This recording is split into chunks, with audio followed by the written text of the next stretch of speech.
A última vez que eu senti algo semelhante, ou que vi algo semelhante, foi em março de 2020, com o crash de Covid. Foi um dia simplesmente horrível, lembro perfeitamente. Foi tão horrível que eu cheguei a um ponto em que já me ria da desgraça que estava a acontecer e do portfólio como estava a acontecer, a queda que estava a ter, foi terrível mesmo, de facto. Passado cerca de 8 semanas, cerca de 2 meses, voltámos exatamente ao tempo de pré-Covid. Não estou a dizer que vai acontecer exatamente isso, mas uma coisa para mim, sinceramente, me parece. Aquilo que está a acontecer neste momento não vai ser, como alguns estão a dizer, o início de um bear market. Eu não acredito nisso. Já ponho isto no preâmbulo e digo já e vou assumi-lo desde já. Há muitas coisas que neste momento estão a rodear o mercado das criptomoedas e bem como também os restantes mercados, que para mim torna muito, muito difícil a probabilidade, não estou a dizer que é impossível, mas a probabilidade de entrarmos num bear market. O que aconteceu foi algo devidamente justificado com posições políticas que estão neste momento a acontecer, principalmente nos Estados Unidos, e vamos falar sobre isso, mas também, meus amigos, uma claríssima manipulação do mercado, e eu vou-vos provar exatamente que isso aconteceu. Fiquem até ao final do episódio, vamos a isso.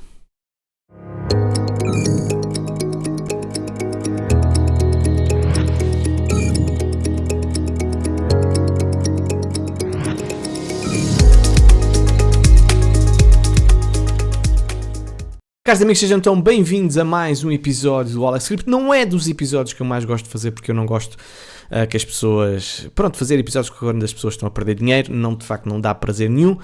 Mas eu acho que é importante para percebermos exatamente aquilo que está a acontecer e também acalmar um bocadinho os ânimos que eu vejo pela minha comunidade privada, vejo pela minha comunidade pública, muitos desabafos, muita frustração, muita revolta, eu percebo perfeitamente. E percebo tanto que eu conto sempre esta história para as pessoas entenderem que eu também sei estar desse lado. Eu quando comecei nisto, eu estive a perder 75% do meu portfólio, 75%.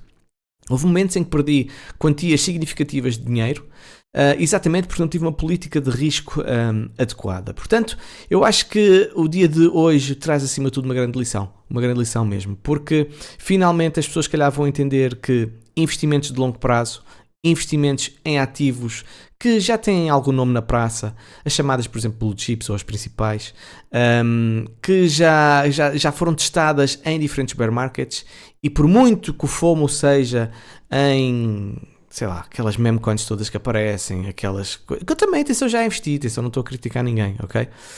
Por norma, mais cedo ou mais tarde, quando a ganância é muita, morde-nos no rabiote e nós ficamos entalados. E isso normalmente aparece principalmente em pessoas que andam em alavancagem. Se há uma lição que eu aprendi no último ciclo, e é algo que eu digo a toda a gente, não façam futuros. Não façam. Não vale a pena, sinceramente. Os ganhos em cripto são tão grandes, são tão elevados, que não justifica andarem a ganhar 2 vezes, ou multiplicar por 3, ou multiplicar por 10, ou assim.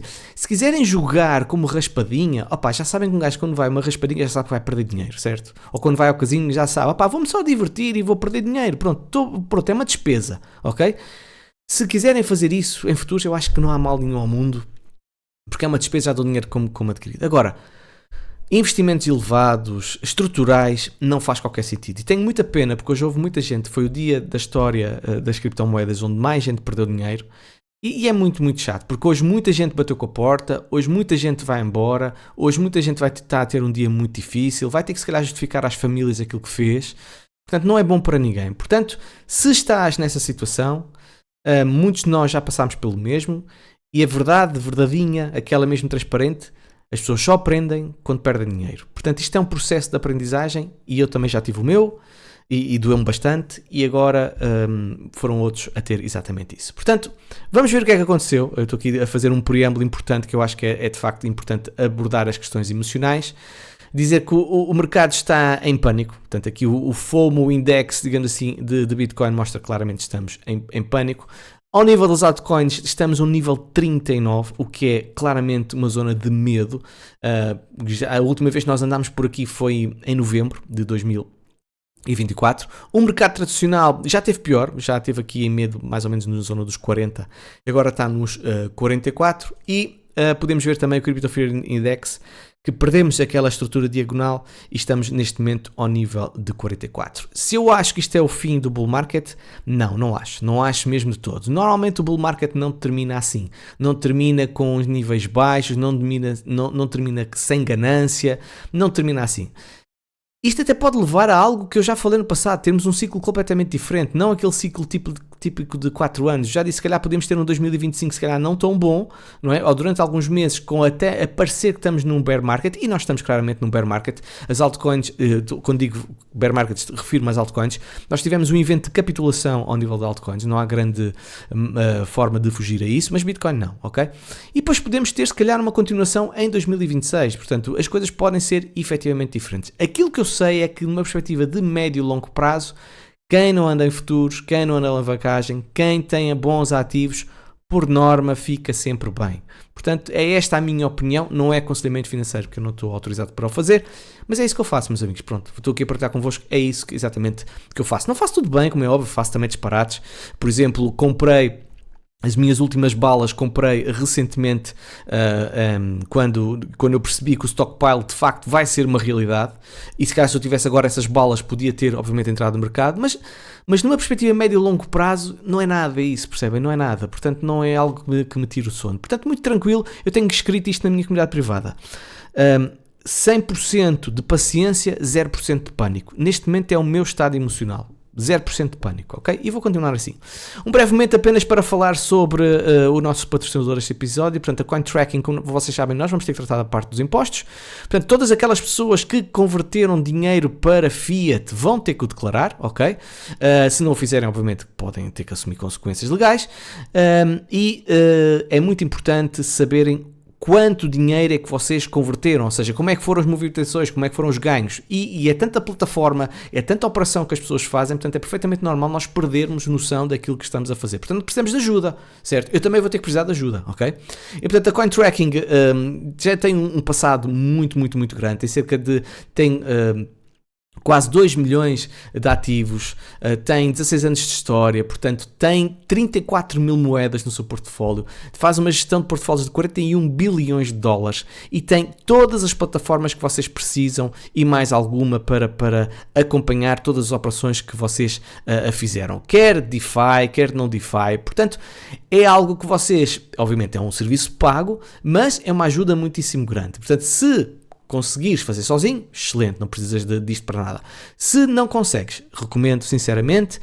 Tens também outras operações, podes ter ali gráficos para ter a tua gestão ao nível pessoal e tudo mais. Tens também uma declaração de impostos que inclui, por exemplo, Portugal. Portanto, é efetivamente muito pertinente e muito útil nesta altura em que já temos de começar a pensar na declaração de impostos. Portanto, eu vou deixar um link na descrição deste episódio, também no final vai-te aparecer uma imagenzinha que podes carregar, e se carregares nesse link tens um 10% de desconto ou 15% de desconto se pagares em Bitcoin. Portanto, avançando com o nosso episódio, eu quero ler esta citação aqui.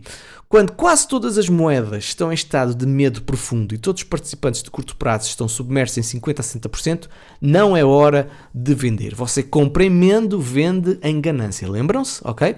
E isto é muito claro. Se não vendeste até agora, eu acho que não é muito inteligente, acho eu, ou numa perspectiva de risco-ganho, estar a vender já. Mesmo que isto continue a cair, tendo em conta que o mercado já caiu 20%, 30%, 40%, se calhar altcoins com 50%, não sei se fará muito sentido fazê-lo. Mas cada um é dono do seu dinheiro, como é óbvio. Até nós podemos ver o funding rate neste momento está a negativo, ou seja, as pessoas para shortar estão a pagar para o fazer, enquanto quem neste momento está em long não o está a fazer. Portanto, reparem bem como é que está o estado do mercado. E porquê é que isto tudo aconteceu? Sexta-feira, outra vez sexta-feira, não é? Sexta-feira, lembram-se o que é que o Donald Trump fez com a sua memecoin? Lançou numa sexta-feira à noite. Não é por acaso também esse lançamento serem feitos quando os mercados têm a menor volatilidade, têm a menor liquidez, como um fim de semana. Então, sexta-feira, Donald Trump, através de uma porta-voz, disse que vão criar 25% de taxas ao Canadá, mais 25% ao México e 10% sobre as importações vindas da China. Eu no início, sinceramente, quando li isto assim, mas está bem, ok, mas porquê é que o mercado está a cair? Tive mesmo um momento daqueles assim mesmo básicos. Depois obviamente comecei a ler e comecei a pensar, pois de facto isto faz todo o sentido. A ideia de Donald Trump é a seguinte, eu não estou a dizer que isto é correto ou incorreto, estou apenas a dizer exatamente aquilo que ele diz. Ele diz que os Estados Unidos estão a ser roubados, estão a ser prejudicados relativamente a outros países, nomeadamente operações comerciais, no crime, pronto, as drogas, pronto, aquela blá blá blá que ele costuma fazer. Ele diz que esses dias acabaram, certo?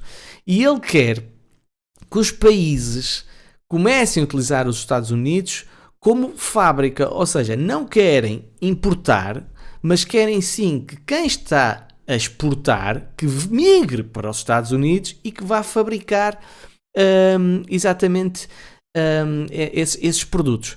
Eles dizem que têm uma dívida muitíssimo grande e que querem tornar a América novamente grande, e ele assume mesmo que acredita que isto pode ter um custo interno elevado no início, já vamos falar um bocadinho sobre isso, mas que no futuro que vai ser efetivamente melhor para os Estados Unidos. Ora bem, aquilo que me apraz dizer logo à cabeça é o seguinte: não é, parece-me inteligente, utilizar uma estratégia de confrontação para conquistar as pessoas. Ou seja, vamos supor que vocês querem convidar alguém para ir a casa, certo?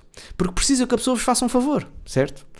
Então vocês começam a insultar a pessoa, começam a ameaçar a pessoa, começam a fazer tudo mais. Vocês acham que essa pessoa vai à vossa casa? É um bocado difícil, não é? Portanto, eu acho que, sinceramente, por esta perspectiva de bully, não é? Que isto é uma perspectiva de bully, claramente, de taxar os outros países, que ele quer conquistar essas pessoas a irem para lá. Eu acho que vai ser um bocadinho difícil, até porque há diferentes reações neste momento já a surgirem. Por exemplo, reações pró-Canadá, porque está-se a falar muito do Canadá, porque tem um peso efetivamente maior que o México, não é? A dizer que o Canadá também cria taxas aos Estados Unidos, o leite 270%, o queijo 245%, manteiga 298%, galinha 238%, não vou estar a ler isto tudo, mas vocês podem ver aqui na imagem que são quantias também elevadas ao nível de taxação. Agora, há uma perspectiva também que é diferente, que é exatamente oposta, porque as pessoas, por exemplo, este post diz que os americanos acreditam, ou pelo menos pensam, que o petróleo que têm, que as importações são feitas via Arábia Saudita. Mas nesta imagem nós podemos ver com estes dados oficiais que a importação é feita via Canadá. Ou seja, até que ponto faz sentido estar a ameaçar ou estar nesta forma de trabalhar com o Canadá, tendo em conta que eles precisam do Canadá também para importar, por exemplo, algo tão importante como o petróleo. Só se eles já têm um plano B para conseguir não ser afetado, por exemplo, com esta situação do petróleo. Agora, as reações, como é óbvio, quando estás a ser atacado, principalmente em algo que as pessoas são particularmente sensíveis, que é a sua nacionalidade, ok? A sua soberania, e quando o seu país é atacado, as pessoas ficam, é como ser um pai, é como um pai ou uma mãe a proteger o filho, a falar do filho, ok? Reparem bem o que disse o Sr. Charlie Angus, que é um deputado lá da casa dos... agora esqueci-me, lá do Canadá. Vamos ouvir. We represent the incredible regions of our beautiful country, and we are here for one reason. Our nation, our beloved Canada, is under threat. It is an economic threat, but it's also a threat to our values of decency and inclusion. It's a threat to our sovereignty and our very future as a nation. The threat comes, of course, from the President of the United States, a convicted felon and known predator. He's threatening massive tariffs to try and break us as a people. But the threat is also being driven by the hate algorithms of the oligarchs like Elon Musk. And there is the threat from people in our own country who would sell out our birthright to appease the gangster class from Mar-a-Lago. Portanto, vocês estão a perceber que o discurso que neste momento está a ser feito é muito agressivo por parte do Canadá. Até mesmo o primeiro-ministro canadiano também foi bastante duro para com esta política dos Estados Unidos. Portanto, estamos perante neste momento uma guerra comercial, certo? E aquilo que nós podemos ver é que, por exemplo, há pessoas a dizer que a nossa família cancelou as férias que tínhamos de 11 dias no Havaí por causa desta guerra de tarifas que neste momento que o Donald Trump está a colocar no Canadá. Portanto, vai haver consequências diretas a curtíssimo prazo. E para quem não está a entender que consequências diretas podem surgir para as pessoas que, neste caso, vivem nos Estados Unidos, eu acho que este clipezinho aqui de 1 minuto explica muitíssimo bem. Here's a quick example of how a 25% tariff is going to impact us. So we have a product that hypothetically costs $10. It costs a business $4 to produce this product. That leaves them a profit of $6, gross margin of 60%. Now, if they add the cost of the tariff, the $10 product now costs the company $5 to make. That's going to leave them a profit of $5 and 50%. So no, a company is not going to just pay the tariff and not charge us. So let's imagine that they charge us that $1 tariff and put that to the price. That's going to be $11 for that new product, $5 to make, $6 profit. Now we got the profit right. That's our old profit right here, $6.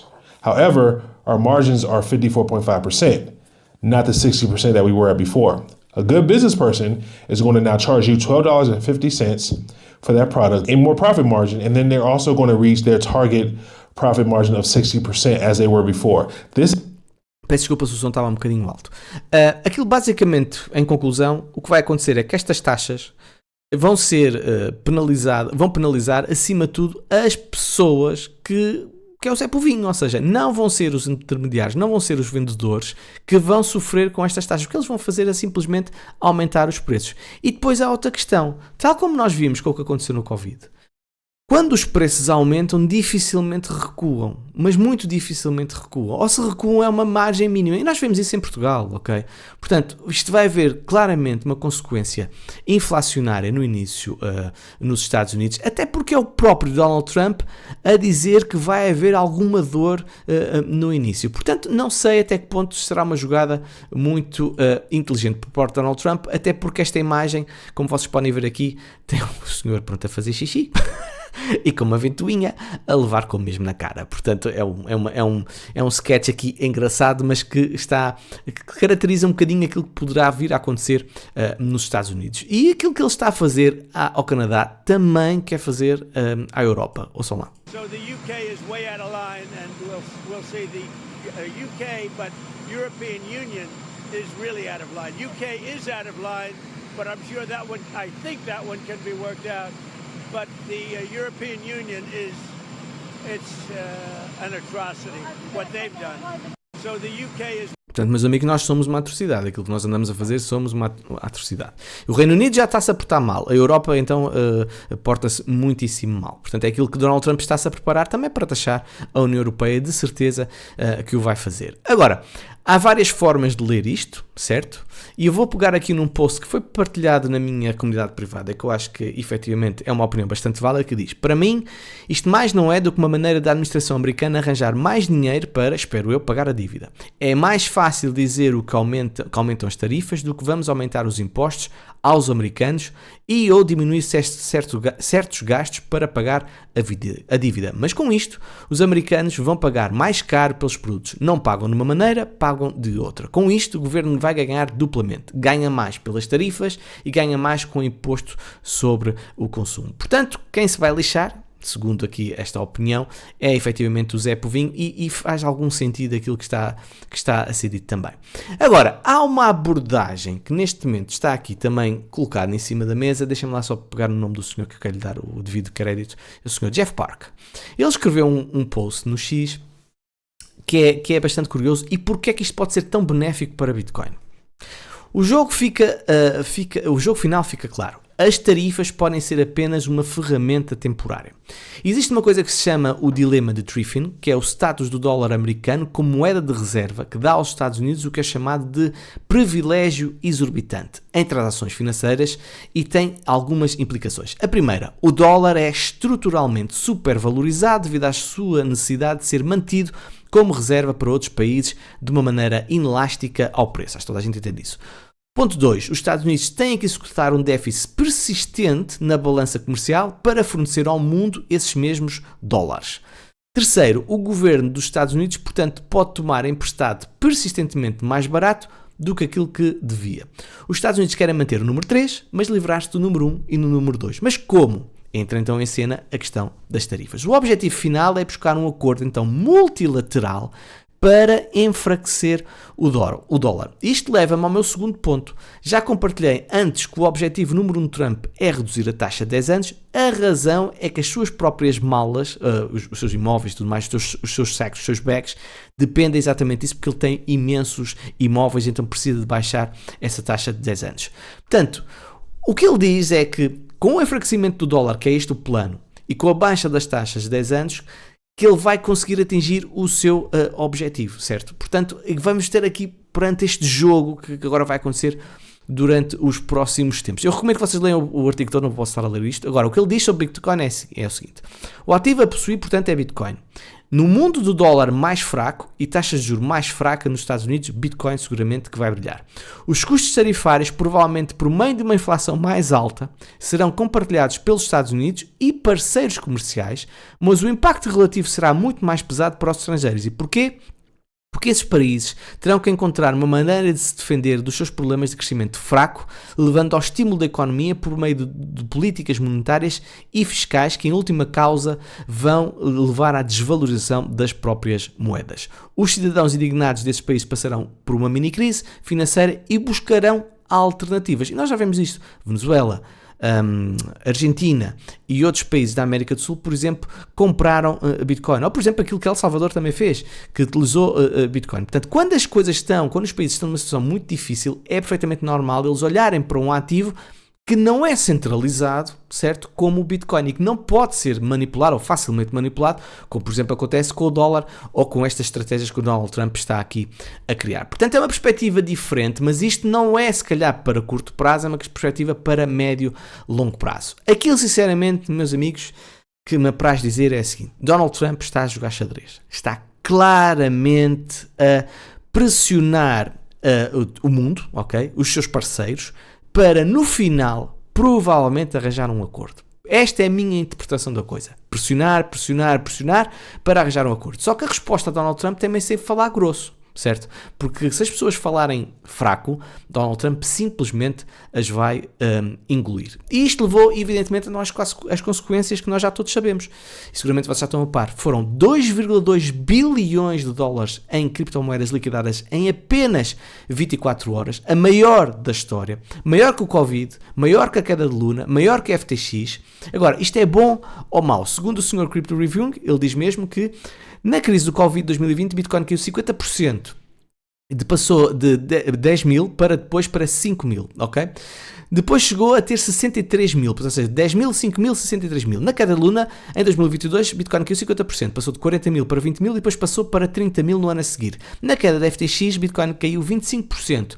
Passou de 21 mil para 16 mil e depois chegou a valer 43 mil dólares. Estamos a falar então de eventos de liquidação em larga escala.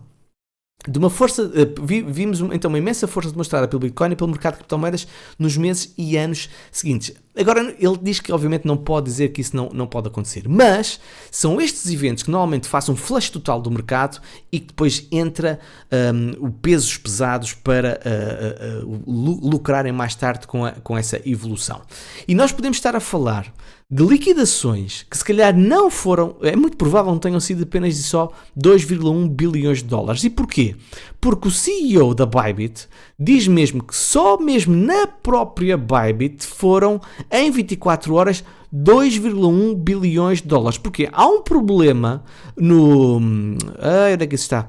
Há um problema no API, que as diferenças nos números de liquidação das criptomoedas provavelmente foram causadas por limitações nos interfaces. Por isso faz com que plataformas como a CoinGlass relatem liquidações da Bybit de apenas 333 milhões de dólares em vez do valor real de 2,1 bilhões de dólares. Se nós estamos a falar de 10 bilhões de dólares, meus amigos, é uma quantia absurda de dinheiro e que vai causar seguramente impacto e se calhar muitas pessoas dificilmente vão voltar a este mercado. Portanto, meus amigos, não operem futuros, tá bem? Eu já disse isto 3 vezes, não operem futuros, 4ª vez, certo? Não vale mesmo a pena. Nós podemos ver que os mercados reagiram logo, portanto o VIX disparou, portanto perfeitamente normal, tínhamos aqui um gap muito grande e agora está aqui a recuar. O S&P 500 também abriu em queda e agora está a recuperar. O Nasdaq também abriu em queda e agora está a recuperar. E Bitcoin, de facto, durante o fim de semana caiu, mas tranquilo, não foi nada de extraordinário, nós continuamos apenas e só no movimento de lateralização, e para mim isto é muito importante, porque eu estava à espera, por exemplo, da abertura do mercado agora americano, porque já tínhamos tido a queda durante o fim de semana, e durante esta noite, certo? Com uma reação positiva por parte do mercado, nomeadamente de Bitcoin, com a abertura do mercado americano, eu acho que efetivamente é um bom sinal e nós já podemos ter, se calhar, passado o pior. O meu receio, sinceramente, é se nós continuássemos a cair durante a tarde. E podemos ver, por exemplo, que já há baleias a comprar fortemente Bitcoin na Coinbase. E eu tinha aqui, mas agora não sei onde é que pus. Hoje ou amanhã está prevista uma conversa de Donald Trump com o presidente do Canadá e o presidente do México e tudo mais. Vamos ver o que é que vai sair dali. Se eles por acaso chegarem a acordo, preparem-se, meus amigos, para uma rápida recuperação e voltamos provavelmente ali a perto de máximos históricos. Agora, porquê é que as altcoins caíram tanto? As altcoins caíram tanto, meus amigos, por causa de Ethereum. É ponto sagrado. Ethereum, de facto, tem tido um ano muito, muito difícil. E ainda mais difícil porque Ethereum estava a fazer aquilo que eu acho que fazia todo o sentido, que era um Head and Shoulders invertido numa estrutura macro, certo? Já tinha feito um breakout e depois caiu. E depois desse breakout falhado, tivemos 3 dias consecutivos com uma queda fortíssima. Ethereum caiu em 3 dias cerca de 37%. E isto não é digno, sublinho digno, de uma moeda que é considerada a segunda maior moeda do mercado. Considerada não, é a segunda maior moeda do mercado e a pai ou a mãe das altcoins. Isto, obviamente, que é um sinal de perigo. Porém, houve aqui clara manipulação. Antes de falarmos dessa manipulação, dizer-vos que, por exemplo, quando foi o crash do Covid, em 2020, reparem o que aconteceu ao Ethereum. Ethereum caiu, certo? Mas não caiu, não perdeu nenhuma estrutura. Aliás, estava no início de uma estrutura ascendente. Nós estamos numa fase completamente diferente. Nós passámos pela zona de 0.3, reagimos, que é uma zona reativa, e fomos a outra zona reativa, a zona de 0.023 no par BTC. Mas nós estamos claramente, e vocês podem ver aqui as acelerações que estão aqui a surgir, e tirem-me neste momento, no par BTC está a ter uma vida muito, muito, muito, muito difícil. Agora, o que está a acontecer é o seguinte: houve uma clara manipulação ao nível de Ethereum. Ethereum é um mercado DeFi, certo? O mercado DeFi é, obviamente, um mercado alavancado. Portanto, aquilo que nós podemos ver é que, onde é que isso está? Analistas atribuíram o declínio acentuado de Ethereum ao seu papel descomunal nos mercados financeiros descentralizados, o que tornou o token particularmente suscetível à dinâmica de negociação alavancada. Mais uma vez, não façam futuros, ok? Já carregaste no gosto? Espero bem que sim, que isto demorou muito tempo aqui a preparar. Ethereum é uma vítima do seu próprio sucesso, pois o token e os seus derivados têm a capacidade de facilitar alta alavancagem. Durante a queda de segunda-feira, isso levou a um barril de pólvora de liquidações em cadeia com mudanças repentinas de preço.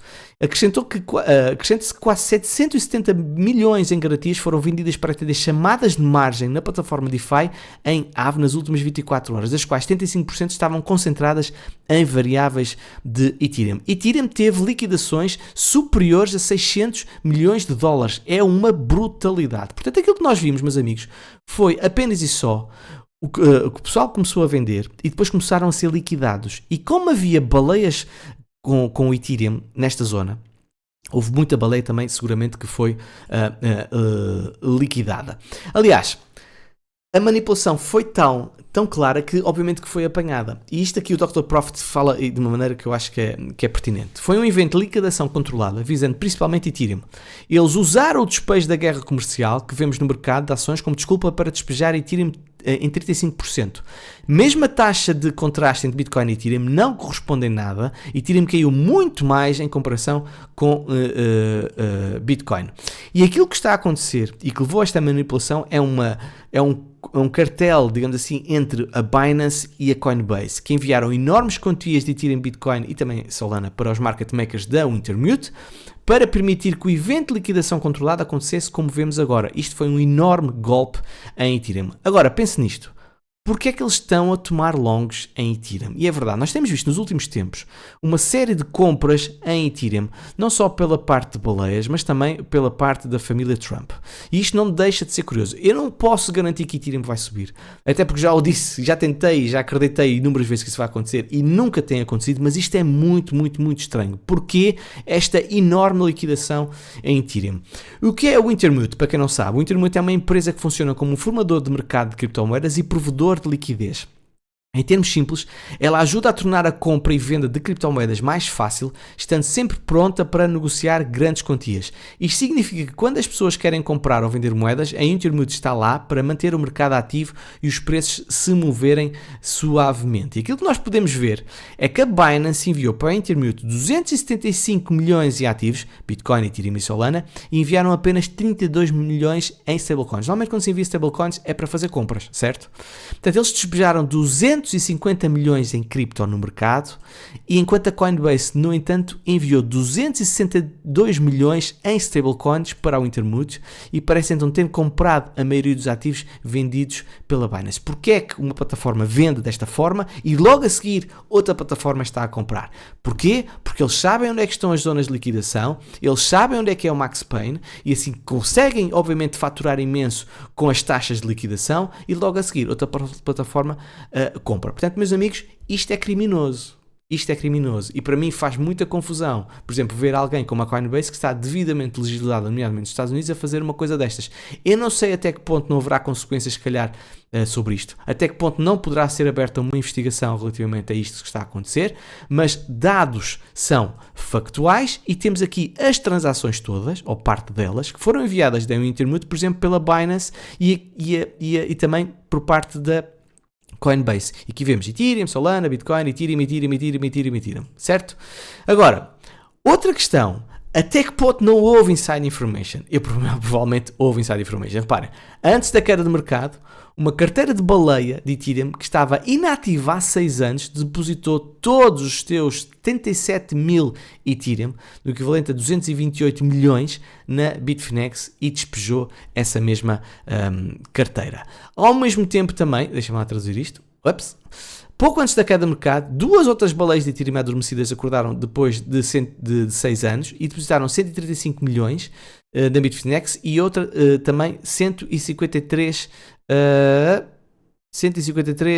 não, peço desculpa. Eles retiraram o Ethereum quando estavam a ser negociados em dólar 153 mil em janeiro de 2019 e ontem moveram novamente após 6 anos. Portanto, é muito, muito estranho estar a ver estas baleias que estavam quietinhas há tanto tempo, simplesmente a colocarem essas mesmas Ethereums no mercado para serem despejadas. E há aqui no Polymarket, já há aqui uma opinião até que ponto sei que a equipa do Intermute vai ser presa em 2025. Eles já dizem 97% de probabilidade. Vamos ver daqui a uns meses se não haverá aqui consequências ou qualquer investigação relativamente a esta situação. E agora perguntam, mas porquê é que não fizeram isso em Bitcoin? Porque as Bitcoins que neste momento existem já não são muitas. Reparem bem, este post que aqui está por parte da Bitwise, este relatório, diz que já só existem 2,7 milhões de Bitcoins nas plataformas, enquanto que, por exemplo, podemos ver que houve um posicionamento anormal a nível de volume de on-chain data relativamente a Ethereum Bitcoin. Portanto, e principalmente numa altura em que a Ethereum estava a mostrar sinais de reversão. Portanto, isto é claramente suspeito, aquilo que aconteceu. Porque é que limparam o Ethereum e não atacaram Bitcoin? Para mim é posicionamento. Posso estar enganado, pode ser tudo mentira, mas não sei. Mas é muito, muito estranho aquilo que está a acontecer. Vocês seguramente, porque é que Solana não caiu tanto, por exemplo? Porque é que Sui não caiu tanto, por exemplo? Porque é que foi Ethereum que caiu tanto, ok? É muito, muito, muito estranho. Agora, estava aqui a parte. Eu tinha dito então que Donald Trump vai falar com o Canadá e vai falar com o México amanhã. Vamos ver se isto não vai ser resolvido nas próximas 24 a 48 horas. Eu acho que vai ser difícil, porque tendo em conta uma pessoa que está a ter um discurso tão duro e pouco amigo, digamos assim, pouco friendly, é difícil as pessoas como estão a reagir a chegarem a um acordo. Eu acho que isto se calhar vai demorar algum tempo a ser resolvido quando as pessoas começarem a sentir dores de ambos os lados. Agora, podemos ver então, como eu disse também anteriormente, que as baleias estão a comprar Bitcoin, ok? Já podemos ver aqui no gráfico que novas baleias estão a surgir no mercado aproveitando esta queda também. E independentemente de tudo aquilo que está a acontecer, uma coisa é certa, a adoção não vai terminar, a tendência não vai de subida não vai terminar, e se vocês acreditam que o mercado das criptomoedas não vai passar dos 3 trilhões de dólares, sinceramente acho que não estão aqui a fazer nada. A volatilidade é um preço a pagar por elevados ganhos. Nós estamos a falar de uma tecnologia disruptiva, nós estamos a falar de uma profunda revolução financeira, não só a nível das stablecoins, mas também, por exemplo, ao nível do DeFi, ao nível de reservas de valor que estão a ser criadas como Bitcoin. Portanto, eu acho muito difícil nós termos um market cap que não passe dos 3 trilhões de dólares nos próximos 3 anos, 4 anos, 5 anos. Por causa disso que eu estou tremendamente tranquilo com esta queda do mercado. Pais abandonam a poupança e compram Bitcoin para pagar a faculdade dos filhos nos Estados Unidos. Ou está tudo louco, certo? Ou então se calhar há aqui alguma coisa que deve ser tida em consideração. Eu não sei porque é que eu estou a mostrar isto, ok? Pronto, meus amigos, já tinha aqui coisas que não vos queria mostrar. Ou melhor, não é que não vos queria mostrar, que não interessa para nada, tinha aqui aberto. Meus amigos, em resumo, tranquilidade, ok? Sem stress. Se estás em spot, tranquilo, ok? Uma Bitcoin é uma Bitcoin, uma Solana é uma Solana. Portanto, acho que a mensagem para mim foi clara. Houve um movimento, claramente, por um catalisador externo. Houve um movimento de manipulação do mercado internamente. E se calhar estamos apenas e só a assistir uma enorme oportunidade que provavelmente nos próximos meses não vai voltar. Não sei, vamos ficar aqui a ver, vamos acompanhar. Portanto, se gostas deste tipo de vídeos, subscreve o canal e não te esqueças de carregar no gosto. Beijinhos, abraços e até uma próxima.